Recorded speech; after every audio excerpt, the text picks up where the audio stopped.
When I meet new people, I'm often asked the same two questions. Where exactly are you from? And just why it is that you moved all the way to Australia? And that is what this video is about. See, I was born and raised in Nottingham in the UK, the home of Robin Hood, Batman's house, the red phone boxes, and me for the first 28 years of my life. I didn't always want to move to Australia. In fact, in my formative years, I was adamant about moving to the USA.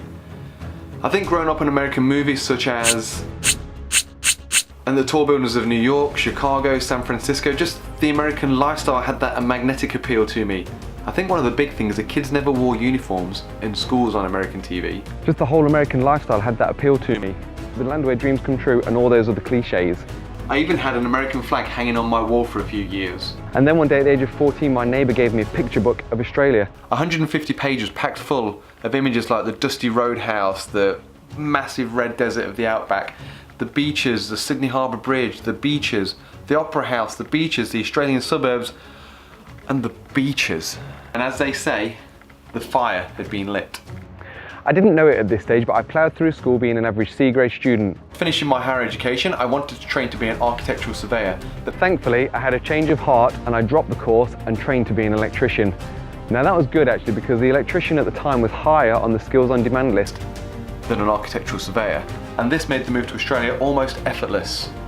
Hang on, I'm getting a bit ahead of myself. Let's go back to 2003 when I took my gap year.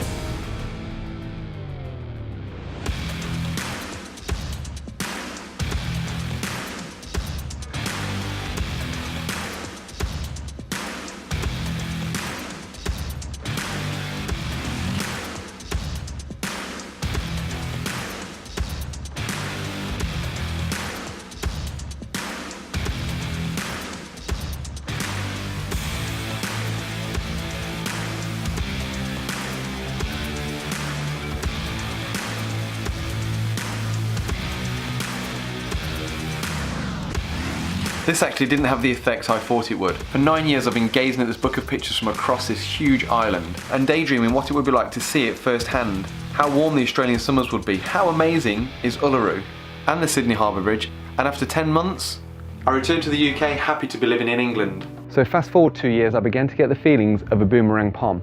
A boomerang pom is someone that moves to Australia, doesn't like it, moves back to the UK, realises it wasn't that bad, moves back to Australia and carries on with their life, hence the term a boomerang pom. I had those feelings. It wasn't that I didn't like it on my gap year, it's just that I didn't see my life progressing in Australia. So now I'm ready to go back. But alas, 2 years later, I was 100% I wanted to move back to Australia. So the next quest was I had to speak to Claire and convince her on moving with me. Eventually she agreed to think about it on the proviso we take another trip over there to kind of scout the place out and also speak to a migration agent. The trip came second, but before that we spoke to a migration agent. This was a great decision and made the visa process effortless. With them helping us, it took us 7 months to get our visas in our hands. So in August 2008, we packed our bags, sold all of our possessions, said goodbye to our family and friends, headed to the airport and flew off to Russia. Yes, Russia.